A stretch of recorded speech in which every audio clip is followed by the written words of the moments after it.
आवाज सुन के रघु वहीं रुक जाता है। चाचा, लगता है हमारे पीछे एक बछड़ा आ रहा है। चलिए ना, उसको पकड़ के हम घर ले जाते हैं। हमारे गायों के साथ उसको भी पालेंगे। ओहो, तुम रुको मत और गलती से भी पीछे मुड़ के मत देखना। यहाँ से जल्दी चलो। इसके बाद वो दोनों फिर से चलने लगे। फिर नदी पार करके सुनसान जमीन से गुजरते वक्त नीना गाय को बांध के कंधे पे उठाए सुनसान जमीन पे फेंकने के लिए जाते हैं और वहाँ जाके बस इसे इधर ही फेंक दो, रात को लोमड़ियों के झुंड के खा जाएगा। क्या रे रघु, जलसा देख के तुझे कैसा लगा? बहुत अच्छा लगा चाचा, लेकिन क्या माता सीता सच में आग के ऊपर से चल रहे थे? और हनुमान जी वो पहाड़ को कैसे उठा के लाए? अरे बेटा, वो लोग नाटक कर रहे थे। बड़े हो जाओ, सब समझ जाओगे। अभी यहाँ से जल्दी चलो, हमें नदी पार करके एक सुनसान जमीन भी पार करके जाना है। ऊपर से रात बहुत गहरी हो गई है, जल्दी चलो।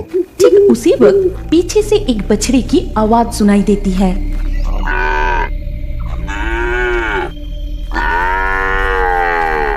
वो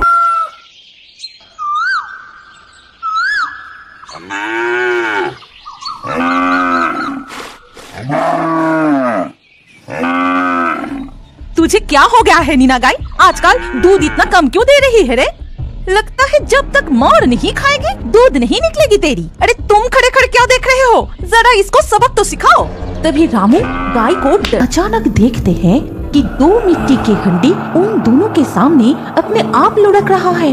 इधर वो बछड़ा पीछे से पुकारते ही जा रहा है और ठीक उसी वक्त ना जाने कहां से एक गाय की हड्डी आके गिरा। चुप चुप, जरा सा भी आवाज मत करो और गलती से भी पीछे मुड़ के मत देखना। आओ, तुम्हें कंधों पे बिठाता हूँ। तभी उसके चाचा ने रघु को कंधे पर उठाया और तेजी से घर की ओर चले गए। इसके बाद बिस्तर पर लेटे हुए रघु अपने चाचा से पूछता है, चाचा चाचा, तब वहाँ पे वो सब क्या हो रहे थे? और वो बछड़ा किसका था? हमारे पीछे पीछे आ रहे थे, फिर अचानक गायब भी हो गए। वो क्या था पता है? वो था गाय की भूत। डंडे से जोर जोर से पीटने लगा और वो गाय दर्द से बहुत रोने लगी। आज सिर्फ इतना सा दूध दिया? देख अभी मैं तेरी क्या हालत करती हूँ। तुझे आज खाना नहीं मिलेगी, साथ में तेरी बछड़े को भी खाना नहीं मिलेगी। ए दी, चले आओ। फिर रामू और मालती दूध की बाल्टी लिए गौशाला से चले जाते हैं। नीना गाय बहुत रो रही थी। ये देख लाली ने बोली, रो मत बहन, हमारी भाग्य में यही लिखा है।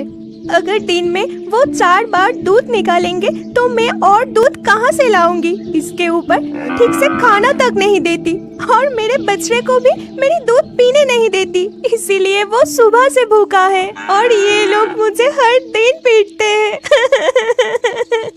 ये सिलसिला दिन ब दिन चलता ही रहा। रामू और मालती गायों को दिन भर अत्याचार करते थे।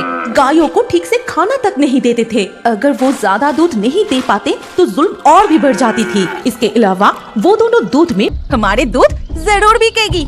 कल से तुम शहर में जाके दूध बेच के आना। अगर गाय ठीक से दूध देती तो ये ज्यादा पानी नहीं मिलाना पड़ती। ये दोनों गाय को पीटना पड़ेगा।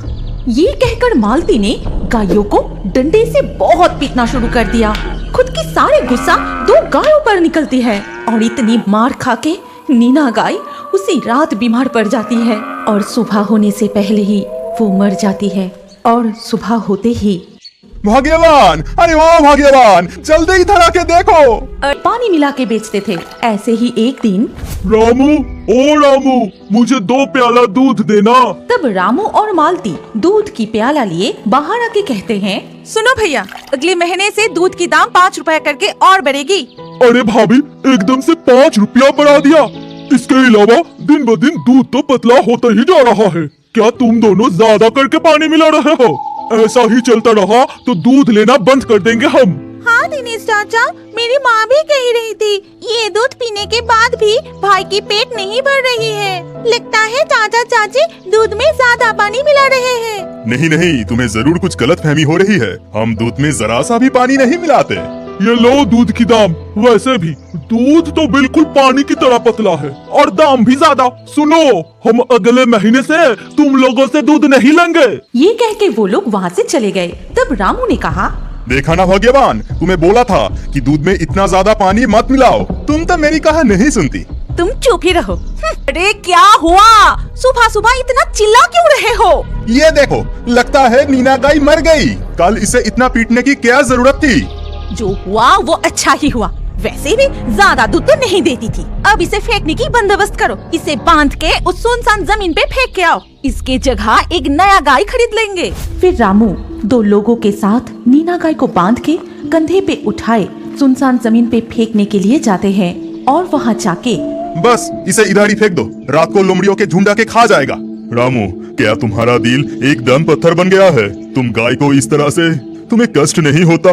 सुनो, मुझे इस गाय के लिए जरा सा भी कष्ट नहीं हो रहा है। यहाँ की बदबू मुझे सहन नहीं हो रहा है। चलो यहाँ से, और मुझे शहर भी जाना है। इधर लाली गाय और नीना गाय की बछड़ा पूरे दिन रोते ही रहे। फिर धीरे धीरे रात हो जाती है। उसी दिन रात को रामू जब शहर में दूध बेच के उस सुनसान जमीन के ऊपर से लौट रहा था। लड़ रहे होंगे, तुम अब सो जाओ, कल सुबह देखेंगे। अगले दिन सुबह वो उठ के देखा कि उनके फार्म में एक भी मुर्गियां नहीं है। सिर्फ इधर उधर मुर्गियों की बहुत सारे पंख बिखर के पड़े हैं और पूरी जगह खून से भरी है।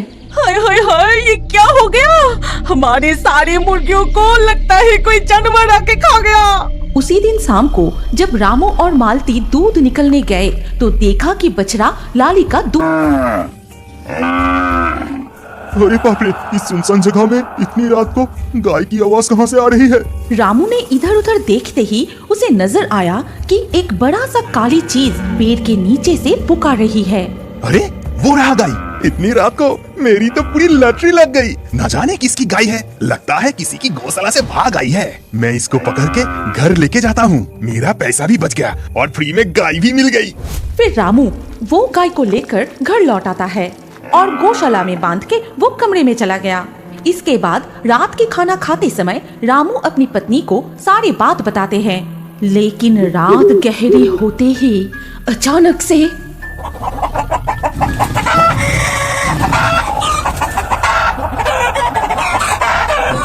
भाग्यवान, सुनाई दे रही है?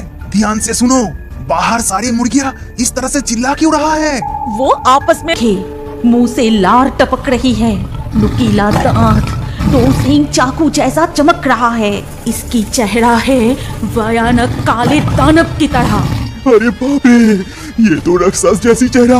ये तो गाय की भूत है। रामू और मालती गाय की ऐसे भयानक रूप देख के सारे होश खो बैठे। इसके बाद अगले दिन सुबह गांव के लोग जब उस सुनसान जमीन से गुजर रहे थे तब उन्होंने देखा कि रामू और मालती की लाश वहां पड़ा हुआ है। हमारी कहानी यहीं पर समाप्त होती है। अगर आपको ये कहानी अच्छी लगी हो तो इस वीडियो को लाइक करें और अभी और एक नई मजेदार कार्टून देखने के लिए स्क्रीन के ऊपर इस वीडियो को दूध पी रहा है। ये देख उन दोनों को बहुत गुस्सा आता है।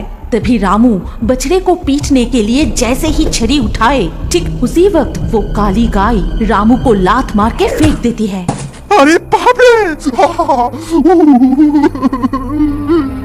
अरे इस गाय की इतनी साहस, तुम्हें लात मार के गिरा दिया। मैं आज इसे अच्छे से।